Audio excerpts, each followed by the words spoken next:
sure you think your way through it a little bit. Hi, I'm Jackie Reid and welcome to Lethal's Last Word. We've got a couple of big games to preview this weekend, and first up we'll be looking at the Saturday afternoon encounter in Adelaide. Flag favourites Hawthorn travel to Amy Stadium to take on Port Adelaide, and Lee, the Power have been very hard to beat at home this season. Well, they've been giant killers at home at Amy Stadium. We only have to have a look at their recent form. I mean, they started the season really well. Then all of a sudden we thought maybe they were flattening out. But then the recent form, they're 8-6 now. That 12's the magical number to play finals. They were pretty good against Essendon last week. Bad kicking in the last quarter may well have cost them the game. But of course, the weeks before that beat Collingwood. And so now they take on Hawthorn. Well, Geelong beat Hawthorn again last week, of course. That's the only team to have beaten Hawthorn, and they just are able to shut down Hawthorn most of the time. That's the thing that Geelong do. Can Port do it this week? Well, let's take a look at one of your key indicators for this match, and we want to see the areas the Cats were able to get on top of Hawthorn last week, particularly in that first half, and what the Power can learn from that. Well, I think the thing that Geelong really do well against Hawthorn is their defence just overwhelms the Hawthorn forward line, so you've got to kick the ball well. And you see that particular stat in the first half when Geelong got away to the 3-goal lead. Hawthorn's kicking efficiency down at 49%. Now, that's almost as low as Hawthorn have been for about 20 years since these stats have been made. But Hawthorn, I don't think the Port defence is as good as Geelong, but nevertheless the Hawthorn's ability to pinpoint their forwards and not just kick the ball wildly into their forward 50, because the ball will just come bouncing back. So certainly that is something that Port have to generate, the same pressure on the Hawthorn ball carrier to make them just kick the ball quickly, and then their defence have got a chance to cut it off. Well, the Hawks are ranked third in the league for effective disposals and rely heavily on their great foot skills. Is there anyone that Port needs to keep a handle on this weekend? Well, it's amazing. Brad Sewell's out of the team. You've got Mitchell is obviously always the main ball user in close. Isaac Smith is one of their lesser lights, but he's a player that opposition players often tag because he's the ball carrier. I mean, often I think in modern footy, it's the guy who can carry the ball into space you try to shut down. So he maybe will be someone that Port will be heading Kane Corns to, but I reckon Kane Corns, main tagger, he'll probably go to Sam Mitchell, I reckon. Well, let's take a look at your key indicator for Port Adelaide in this game. The Power have taken a big leap in the defensive side of their game this season. Well, it's amazing, yeah. To play well, you've got to defend well, and the difference between the Port Adelaide 2012, who are a struggling team, to the team this year that's won 8 games, their tackling efficiency, I think that's the main one. That's always a good indicator of effort and intensity, and that the 2 wins, particularly over Collingwood and the Swans in recent weeks, their intensity at the ball and their tackling pressure has been outstanding. Has to be that way again this week. Well, let's have a look at an in-form Port Adelaide midfielder that you've identified as the key player in this match. In the Power's 4 games since the bye, Brad Ebert has averaged over 30 disposals and 8 inside 50s per game. And he's the one who tends to carry the ball into space. I mean, Boak and Hartlett, they're really good, strong midfielders. Kane Corns gets a lot of the ball as the tagger, but it seems to me that Ebert is their best running midfielder. And he will obviously, this is the kind of overlap running that he will do. He takes the ball off half-back, gets through the middle of the ground, and he's an Adelaide boy, back playing for Port after being drafted to the Eagles. So he's a second year back at Port, but seems much more comfortable, looks fit, strong, playing really well.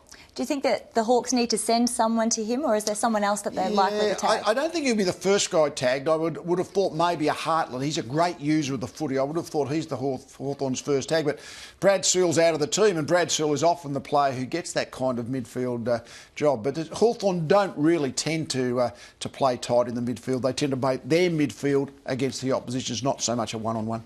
OK, Lee, last word. Who's going to win this one?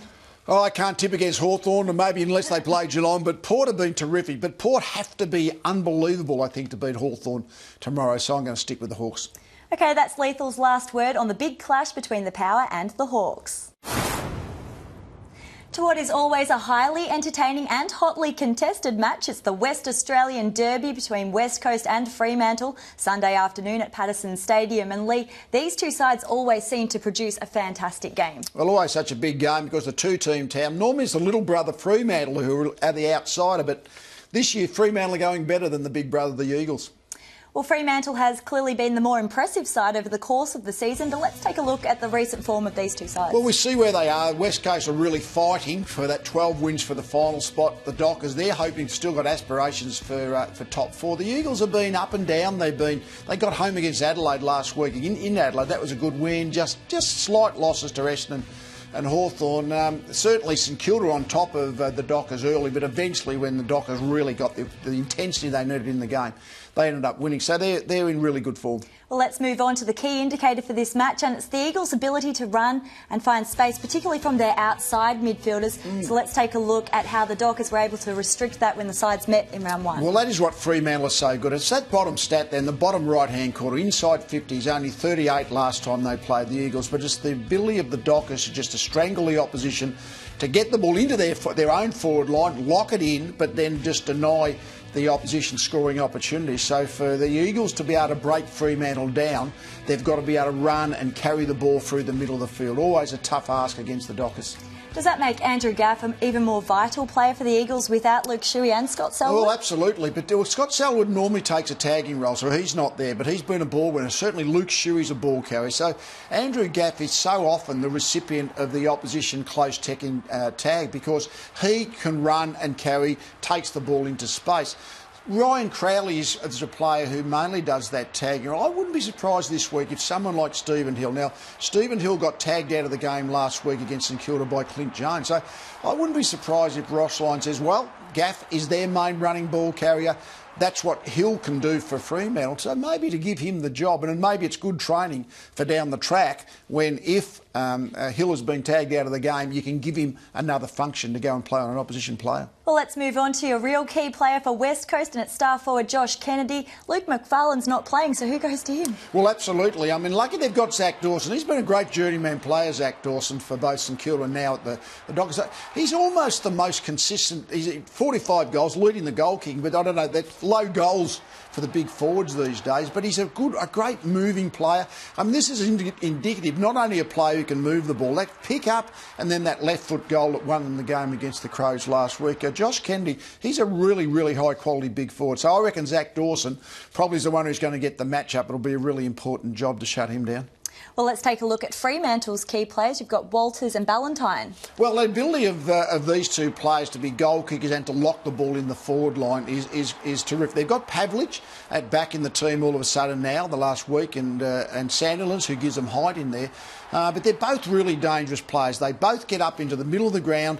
They'll get the ball in the back half and then take it forward, and they're chasing and tackling pressure. So I love Ballantyne. He just plays with enormous spunk and heart.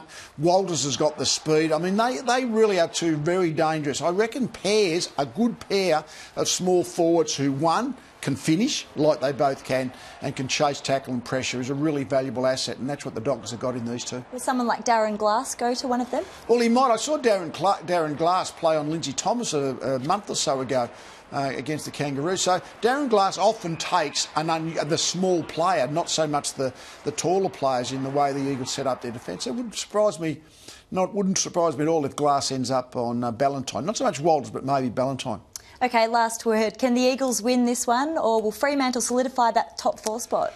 I think Fremantle will solidify that top four spot. I think they will beat the Eagles. I think they're going in better form. Always worries me when good players like Pavlich and Sandilands are second up after a long absence. Sometimes the first week just really debilitates their energy levels a little, but I'm going for the Dockers. If the Eagles do lose this one, is it goodbye finals?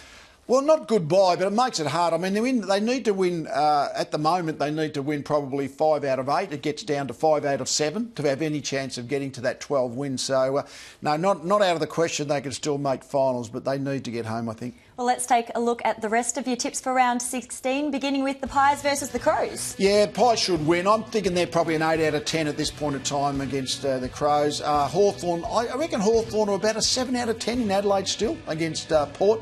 Geelong at Simmons Stadium against Melbourne, that's about a 10 out of 10 the way I look at it. Richmond and the Suns in Cairns. I still think Richmond are probably a 6 out of 10 to beat the Suns up there. Carlton, St Kilda, it's hard to get a handle on these two teams right at the moment. I'm still going to stick to Carlton, maybe a 6 out of 10 there.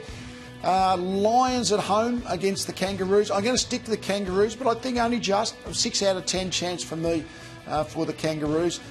Certainly the Swans, that's almost a 10 out of 10 against the Giants these days. Essendon, well, they're going to beat the Bulldogs about 10 out of 10, I reckon. And with the Dockers, I reckon maybe about a 6 out of 10 at this point of the season. Well, thanks, Lee. That's it for Lethal's Last Word. Have a great weekend, and we'll see you next week.